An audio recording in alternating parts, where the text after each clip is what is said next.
Namaste, all of you, about meditation, mindfulness, enlightenment, the old soul to Arihant, to Bodhisattva, to finally getting into the Buddha consciousness, studying about ego, understanding ego, and consciously dropping it,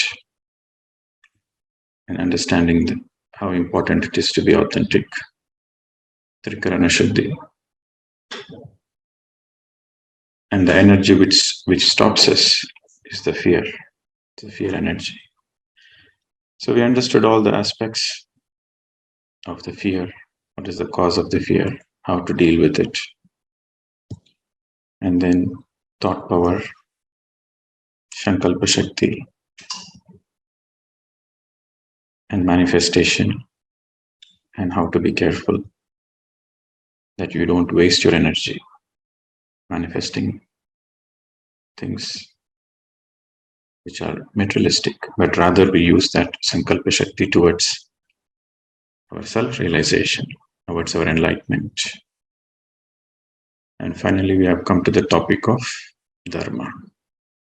So this is the final topic of this season. Today we will extensively discuss about it.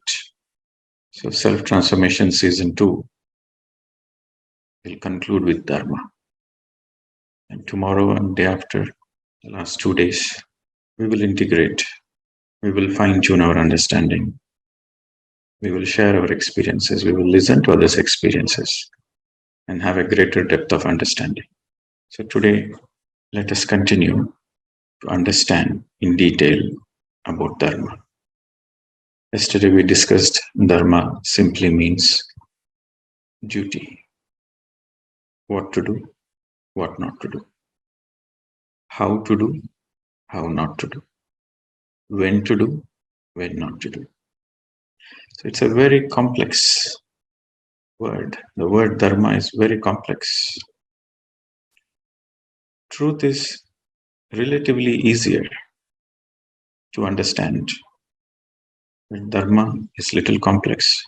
You need a lot of wisdom of the life on the planet Earth, and you need a lot of wisdom of the life after death. You need to have the complete understanding of this soul journey. Life before death and life after death. Only when you are able to understand the truth of life after death, you will be able to understand the life before death. And when you have this complete understanding of life after death and life before death, when you have the complete knowledge of it, then you are in Satya. Then only you will be able to understand the Dharma. Truth has to be spoken. Dharma has to be followed. You have to do your Dharma. Many people think it's a choice. No, Dharma is not a choice. It's a duty. You have to do it.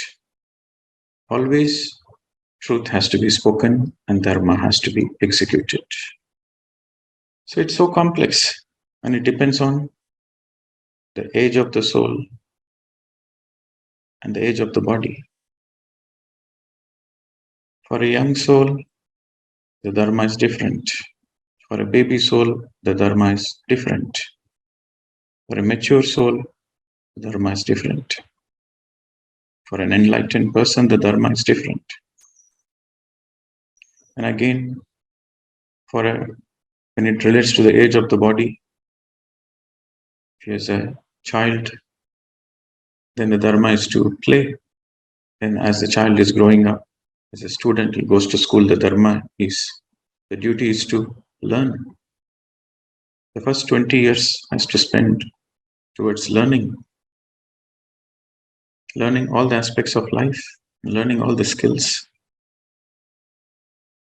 Then the Dharma of a Grihastha is to take care of the wife and children, parents.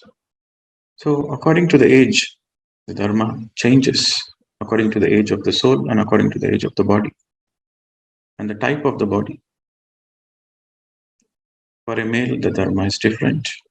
For a female, the Dharma is different. For a father, the Dharma is different. For the mother, the Dharma is different. If truth is like a mother.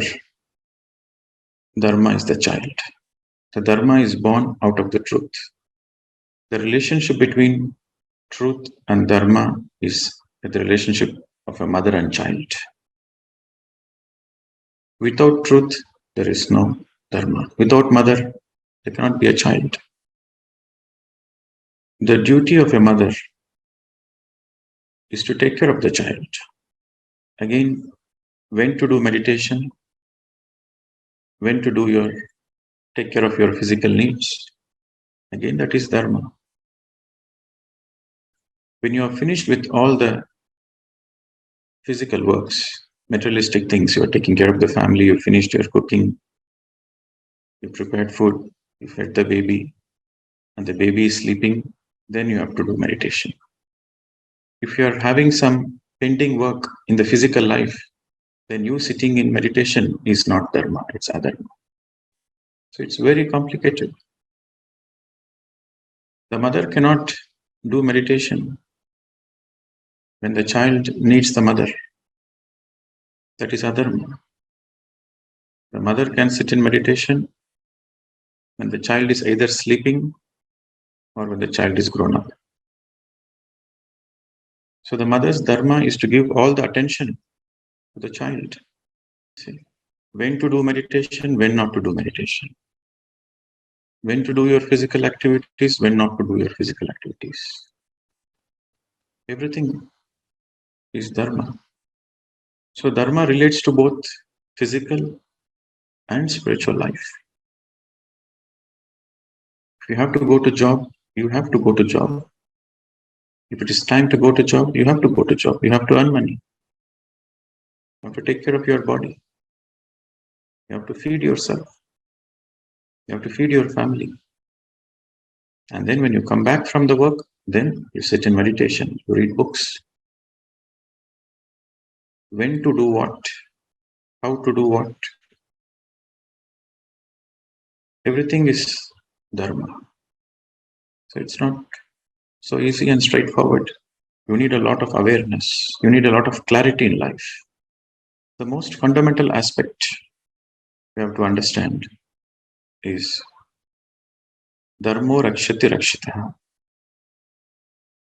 That means when you perform your dharma, when you perform your duty, when you protect your own dharma, the very dharma you protect will protect you in turn. Dharmo rakshati rakshitaha. Who will protect you? No gurus will protect you. No enlightened masters will protect you. No gods will protect you. It's your own good deeds. It's your own dharma. It's your own dharma which will protect you, my dear friends. Dharmo rakshati rakshitaha. You protect your own dharma. You take care of your own dharma. Then that very dharma will protect you in all situations, in all emergencies. Dharmo rakshati rakshitaha. A beautiful statement from Manusmriti. We already spoke about the Varnashra Dharma. Varna means age of the soul. Ashrama means body. Varnashrama Dharma means according to the age of the soul, according to the age of the body, we have different Dharma.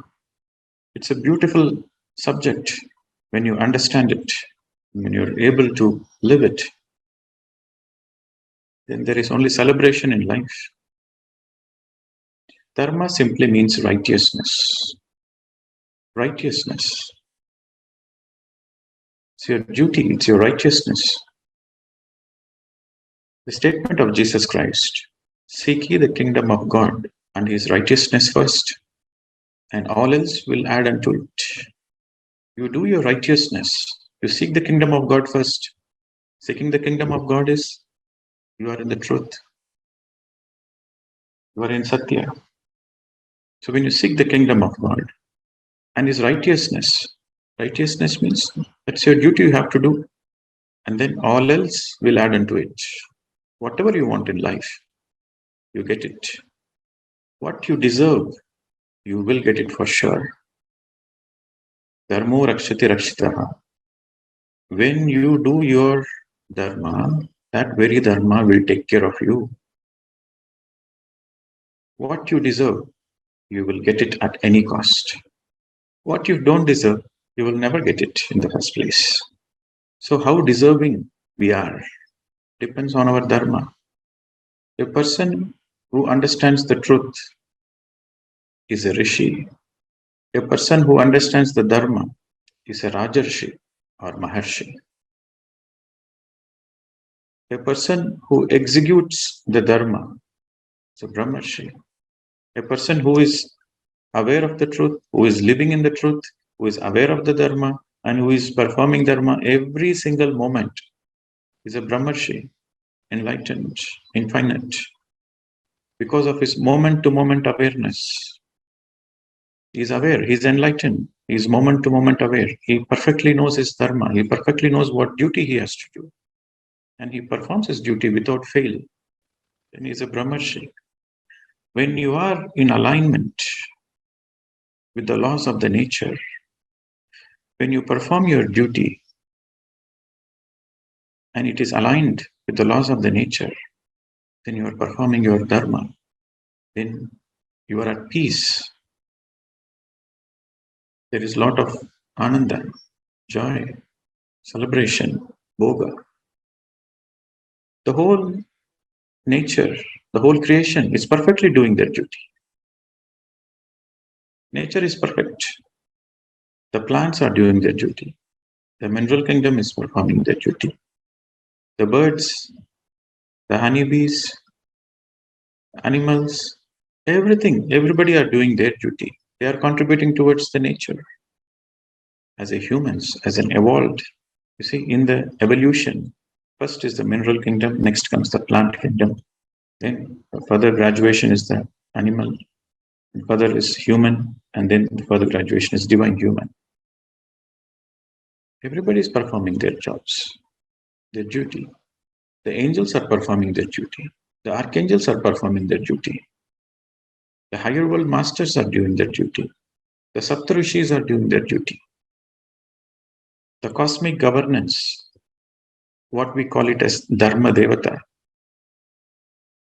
Dharma Devata is nothing but the White Brotherhood, a group of enlightened masters coming together to take care of the affairs of the functioning of this planet.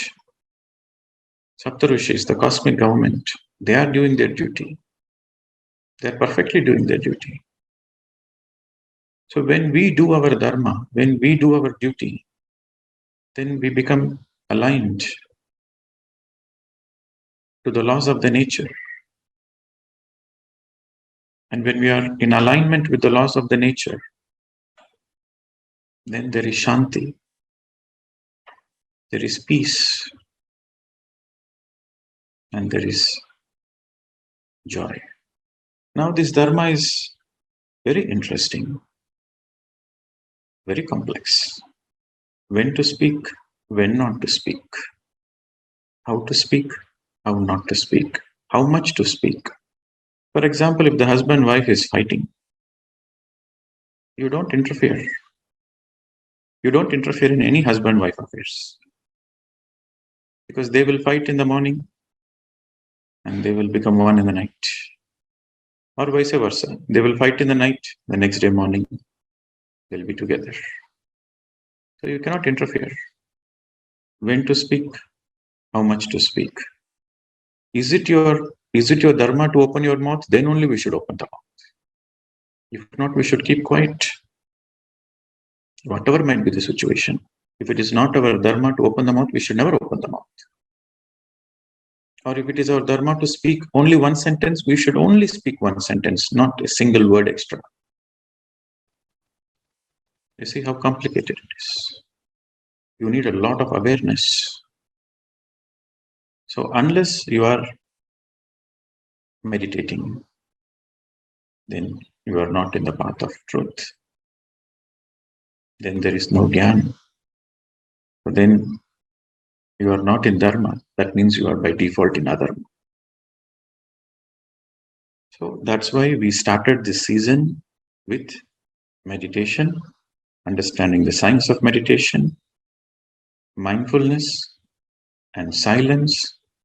These are the three fundamental aspects.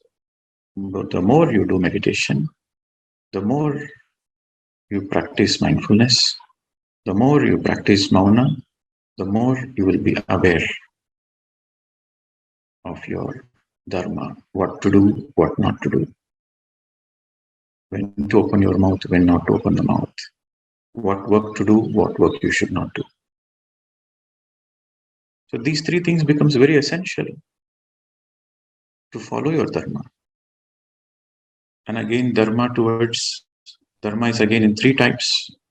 It is called trayi dharma. Dharma towards your physical body. The first is dharma towards your physical body. How much to eat, what not to eat, when to eat, when not to eat. You have to be very sensitive to your body. You cannot feed the body with wrong foods. You cannot feed the body with the food of pain and suffering. That is adharma. You should always take the food of love, plant-based food. And when to eat, you should eat only when you're hungry. Only when you're hungry you should eat. You should respect your body. Your body will tell you when it is hunger. Some people eat from time to time. Even though they are not hungry, they'll simply eat. They go through a lot of illness of the body. The body goes through a lot of disease because you are not performing your dharma to your body. Sarira dharma. It's very important. You have to take care of your body. The body is from the nature, from the Panchabhutas. We have taken the body as a loan for this lifetime, and we have to give it back to the nature. So it is our duty to take care of the body. If you are feeling tired, you should give rest to the body. If your body is tired and you are pushing it hard and you are not resting, then you are in adharma. You have to face the consequences. Ajnana, asatya, adharma, papa, roga. Papa means bad deeds. Roga means suffering. You end up into suffering. If you are ajnani, then you are in asatya, then you are in adharma, then you end up doing wrong deeds in papa, bad karmas. Papa means bad karmas. Then eventually the suffering is inevitable if you are in adharma. So you have to do your duty, my dear friends, towards the body, towards your own body. That is sarira dharma. For example, you like some sweet, some laddu or jalebi. Your body is craving for sweet. Yes, you should eat. You should not program your mind. No, that is not good for health. Eat little bit because your body is asking for it. Eat just little bit. If you're having some health issues, just eat little bit. But if you're a normal person, you want to eat jalebi, eat one jalebi, two jalebi. But if you're eating 1 kilo of jalebi, then you are in adharma. How much to eat? When to eat? How to eat? This comes under sarira dharma. When you are not feeling well, when you are going through a fever, you cannot eat ice cream. That is adharma. So you need to know when to eat, what to eat, how to eat. That is the first dharma towards your body. Then dharma towards your family. The second. You have to take care of your family. You have to take care of your parents because you have chosen that family. That is your duty. No choice. You cannot say it is my choice. No, that is your dharma. Dharma means duty. You have to do it. So you have to take care of your parents to the possible extent. You don't need to cater for their luxuries. You don't need to cater for your parents' luxuries, but you have to take care of them. The minimum needs has to be taken care. Similarly, you have to take care of your husband and wife. The wife has to take care of the husband, and the husband has to take care of the wife. If the husband goes to job and earns money, it is a duty of the wife to make sure the husband is eating healthy food. It is a duty of the wife to make sure the husband is taken care, well fed. You have to take care of, the husband should take care of the wife. The wife should take care of the husband mutually. That is their dharma. After getting married, you cannot say, the wife is not my responsibility. No, the wife is your responsibility. The husband is your responsibility to take care of them and your children. Again, you don't need to cater for any of their luxuries. You don't need to overdo it. But whatever is possible to take care, you should take care. The minimum needs has to be taken care. That is your duty. So that is a family dharma. You cannot escape the family and go to Himalayas or forest in the name of spirituality. Then you are in adharma. You have to be a meditator while you are in the family. Nirvana has to be there in samsara. You cannot escape your family duties. That is adharma. Then the third, the dharma towards the society, the dharma towards the whole of the planet Earth. You have to treat the whole of the planet Earth as your family, Vasudhaiva Kutumbakam. You have to take care because you have incarnated on the planet Earth. You have taken birth on the planet Earth. So you have to take care. It is through this journey in this planet Earth you are learning, your soul is evolving. So it is your duty to take care. To whatever possible extent, you have to contribute. So this is the third. So again, there are three classifications. Then we go further, depending on the soul evolution, depending on at what level of evolution your soul is. What is your dharma of life? If you are an old soul, what is your dharma? If you are a transcendental soul, what is your dharma? Dharma of your lifetime is first. You have to be aware. You have to discover. You have to discover on your own. Nobody will come and tell you. I have discovered that in this lifetime, my dharma is to teach spiritual science, is to teach meditation. That is my duty. I have to do it. I have no choice. I discovered on my own through a lot of meditation, through a lot of reading books, through a lot of sajjana sangitya, and trial and error. I tried many jobs, and I always kept my feelings in the heart as a guidance. I tried many jobs, and the job which gave me happiness, joy, soul satisfaction, I know that that is my dharma of the lifetime. That which gives me my soul satisfaction, that gives me the joy, whatever the job, that is the dharma of your lifetime. I realized myself, I understood that in my past lives I'm already a meditation teacher. So in this lifetime, I know what is my dharma. And again, knowing your dharma, you should perform the dharma perfectly well. Being a meditation teacher, I cannot waste my energies to the people who are insincere, non-seekers. I cannot waste my precious energy to go on teaching meditation to the people who are not interested. I should teach to the people who are interested. Then I'm doing my dharma. If I'm simply wasting my energies to teaching the people who are not interested, who are non-seekers, then I'm in adharma. So how to conserve my energies, how to use the energies to the best possible way is part of my dharma, is part of my duty. So everybody has to discover their own dharma of the lifetime. This is the lifetime duty. And then it is like, think global, act local. This is the tagline of Monash University in Australia. Think global, act local. So once you know what is the dharma of your lifetime, then act. What is your duty for the next 24 hours? For the next 24 hours, what you should do. You should have a very clear idea. And your focus should be on that. And then the third, what is that I need to do now, this moment? You have to live moment to moment. You have to be aware moment to moment. After this meditation class, immediately my next Dharma is to take a class for the group in Canada.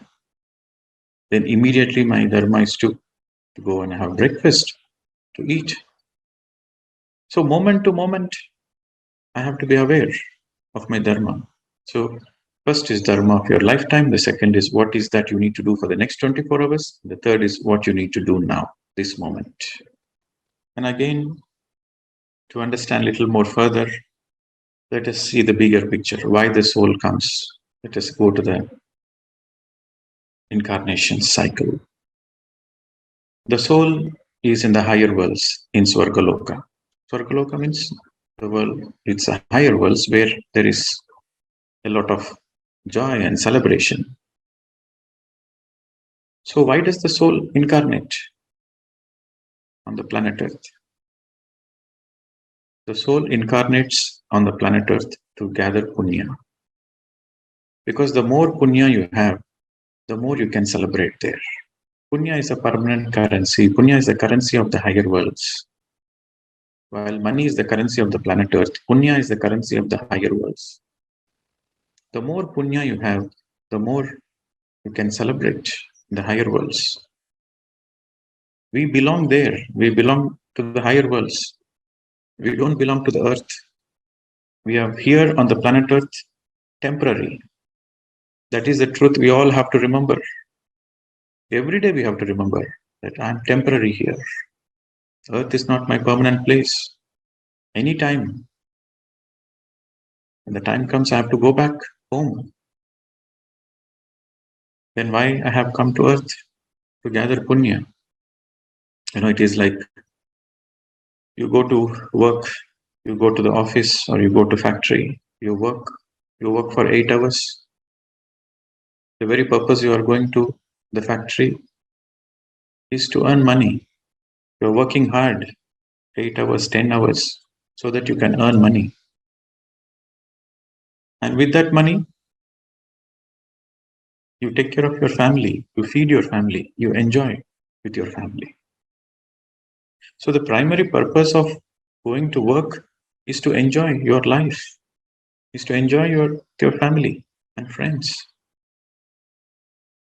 So the very primary purpose we have come to earth is for punya. The more punya we gather here, the more we'll celebrate the higher worlds. And once the punya finishes, again we take one more incarnation. Once we run out of money, again we have to go back to work. So this is the cycle. If you do more, if you are in adharma, then you go to lower astral worlds. If you do more punya, if you are in the path of adharma, then you go to lower astral worlds. Or if you have a lot of attachments on these materialistic things, out of your ajnana, out of your greed, you have a lot of attachments to the physical things. After death, you will not go back to the higher worlds. You are stuck in between. We call it as earthbound souls. They are neither in the higher worlds nor in the physical. They are stuck in between. They are wandering around the planet Earth thinking that this is the reality. They forgot that their home is higher worlds because they are in ajnana, asatya. So they were wandering around like ghosts or earthbound souls.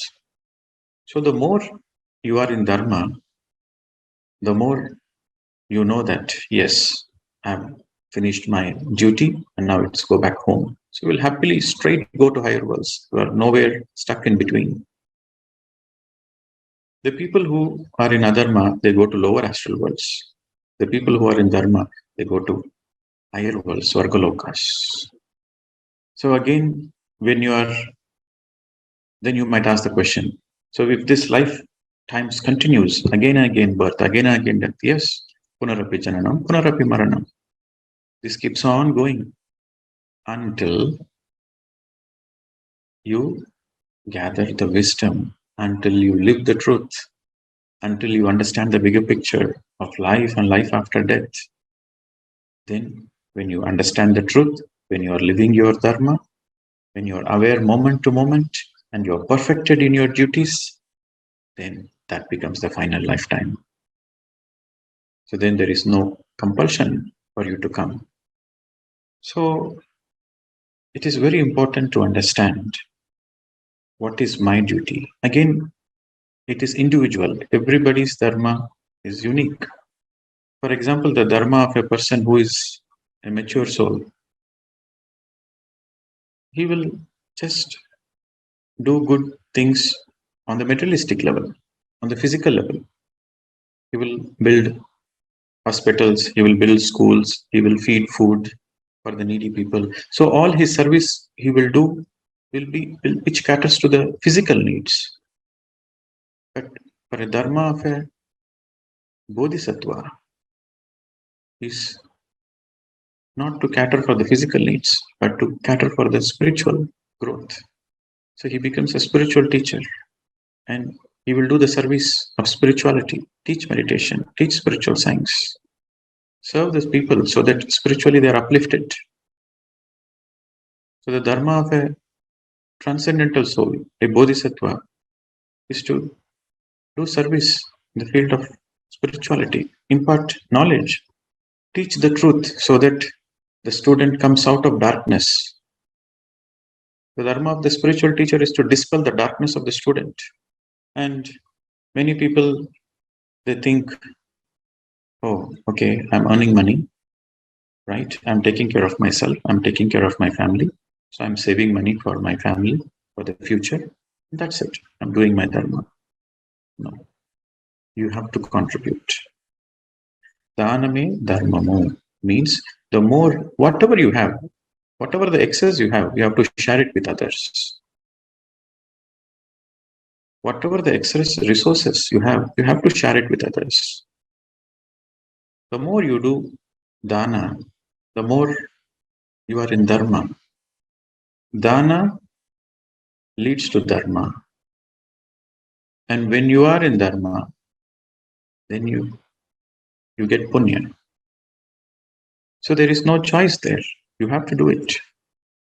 In Christianity, it is said that 10% of your income you have to contribute for the social welfare. In Islam, it is said a portion of your income you have to give it to the less privileged people. In Hinduism, it is there. Vasudhaiva Kutumbakam. It is your responsibility to take care of the whole of the planet Earth. And again, we have discussed about the green money formula from the great master Linda Goodman. She lived for 300 years, yogini. So she gave a very perfect formula. Whatever you earn, you take care of first you do the labor of love, then whatever the money you get, you take care of yourself, you take care of your family. And then the excess money, 50% you keep, the 50% you have to give. So the more you give, the more you get. Dharmo rakshathi rakshithaha. You take care of your duty. The very duty will take care of you. What you give comes back. You create your own reality. This is the highest truth of spirituality. You create your own reality. If you are in the right path, then right things will happen to you. The righteousness is the dharma. As we discussed yesterday, Buddha spoke only about Dhamma, which is dharma. Right, everything has to be right. Right views, right intentions. Everything you should begin with right, then you are in dharma. Again, if you do, again it depends on the age of the soul. For a very old soul, he cannot afford to do any mistakes. The same mistake done by a baby soul and the same mistake done by an old soul or an enlightened soul, they both have different consequences. I'll give you an example from Mahabharata. Dharmaraja and Duryodhana. They both were running for the race of the throne. So they have to decide who should inherit the throne. Dharmaraja is elder to Duryodhana. Even though Duryodhana is elder brother's son, Dharmaraja is elder. So they both are in the race. So they gave a test, okay, how well they are performing their dharma. So they gave a test for both of them. This is in Mahabharata. So the test is, they have given 4 cases. They have given 4 cases where everybody committed murder. 4 people, they have given 4 people, and the 4 people have committed murder. And they have to give the judgment. So first, it's the Duryodhana's chance. So Duryodhana asked, okay, did you do the murder? Yes, he accepted. Okay, hang him. Number 2, did you perform that act? He said yes. Okay, kill him. So number 3, he asked, did you do that crime? He said yes. Okay, kill him. So all the 4 cases he executed. And everybody clapped and said, wow, okay. He's so sincere in his dharma. Then the Dharmaraja's turn came. Then Dharmaraja asked, the case 1, did you commit that murder? He said yes. What do you do? Which family you are born in? He said, I'm a Brahmin. I'm born in a Brahmin family. So Dharmaraja said, you knowing the Brahmagnana, you have done this crime. Unpardonable. Hang him immediately. Then the next case, he asked, yes, you committed this? He said yes. Okay, what do you do? He said, I'm a Kshatriya. So being a Kshatriya, you should always take the guidance from a Brahman. So you haven't taken any guidance and you acted on your own. So for you, life imprisonment. You did a wrong thing. The Kshatriya Dharma is always to consult the Brahman. So life imprisonment. Then the next case. Okay, what are you? You performed it? Yes. So what are you? I'm a Vaisya. I'm a trader, a businessman. Okay. So you don't have that much knowledge. You don't understand the truth, what to do, what not to do. Okay. 6 years. And then the final case, sir. Yes, I did it, but I'm a Sudra. Okay. Only 6 days punishment and releasing. See, this is a classic example of how Dharma is so complicated. It depends on your age of the soul. And it's not so easy. But as we have gathered in this Zoom session, in this self-transformation series, we are definitely minimum is we are old souls, striving towards enlightenment, wanting to know the truth. We are meditating. That means we are very highly evolved souls. So we have to be very, very careful in what we think, in what we speak, in what we do. The impact of Dharma becomes very intense as the soul evolves. See, if you do a mistake, not knowing that it's a mistake, it's pardonable. But when you do the mistake, knowing what is right and what is wrong, then it is unpardonable. So the more you do meditation, the more it helps us to be in the right path, to do the right things. And we have a greater responsibility to take care of the commune. For a baby soul, the responsibility is to take care of him and the family. But for an old soul, the responsibility, the dharma, is to take care of the commune. And for an enlightened soul, the primary responsibility is to take care of the planet Earth, along with taking care of himself and the family. But the priorities changes according to the age of the soul. Yes, you have to take care of all the 3, but what is your priority number 1? That changes. For a person who is Arihant or a Bodhisattva, the priority is different. He has to do all the 3, but the first priority, the top priority, is to take care of the commune, is to take care of the whole of the planet Earth. So a simple understanding is we have to share our resources. Whatever the excess we have, you have to share. Sharing is caring. and it is our duty, it is our dharma. There are many danas. There are many different types of danas. If you donate money or if you give food to somebody who is hungry, so you are helping him just for that meal. For that meal, he is happy, and again the next day he will be hungry. So that has that much punya. Now, if you are donating clothes to somebody who is shivering in the cold or who is suffering in the hot sun, then for a few years he is happy. So you have accordingly that much punya. If you are giving education, you are supporting somebody in education. If you are doing dana for somebody's education, then the whole lifetime is taken care. The whole survival is taken care. So he will get good education, he will get a good job, and his whole lifetime is physically taken care for his survival. So that is a greater punya.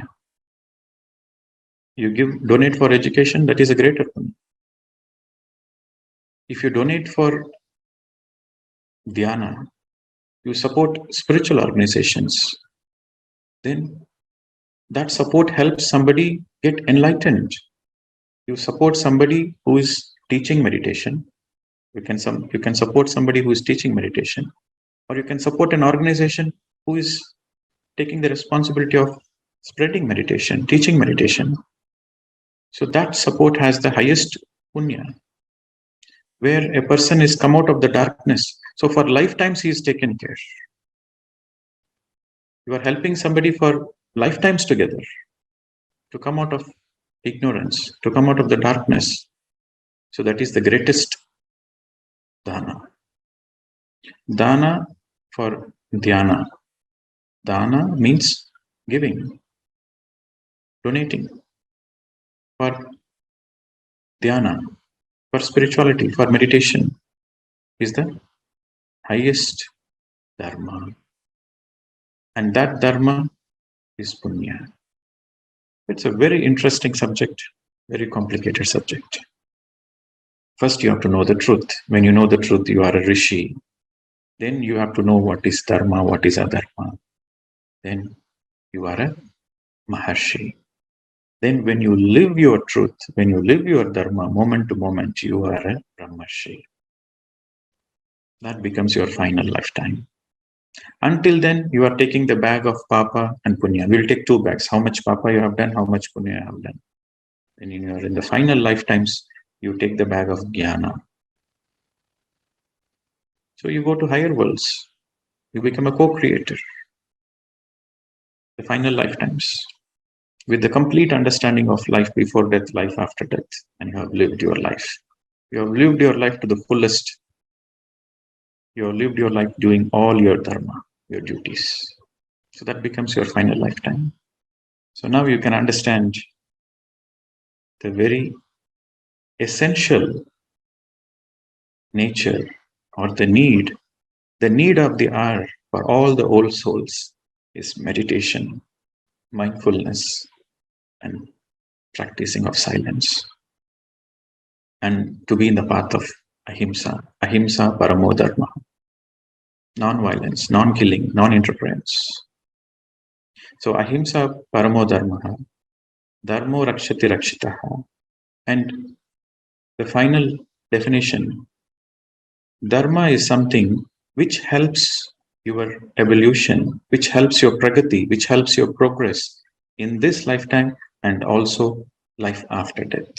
That which helps your progress while you are in this physical body, and even after you vacate the physical body, it helps your progress in the higher worlds. That act is dharma.